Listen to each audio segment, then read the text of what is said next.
way frontage is typically handled is that there's a street, and then parking is built right up near that street, and then buildings are placed on the parking. These buildings typically have fairly generic architecture that can be built anywhere in the United States.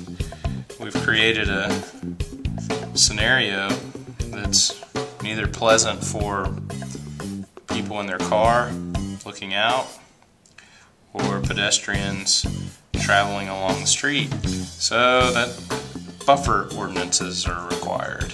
What the buffer is saying is we can't get our buildings right and we don't want to look at parking, so we're just going to hide it behind a screen of trees. This is usually very ineffective and gives you just a screen view of cars and generic architecture. Because the buildings are no longer visible from the street, now a big honking sign is required. What you end up with is signs marching up and down the highway. The way we typically approach frontage is to bring the building and the architecture as close to that street as possible, providing ample room for a pedestrian realm.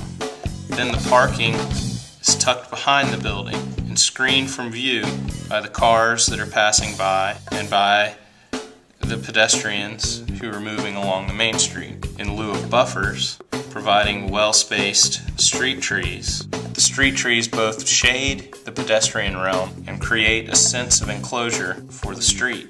Street trees are limbed up to still provide views to the fronts of businesses and offices. It's important under this scenario that the street be designed properly and that the building be designed properly with local architecture.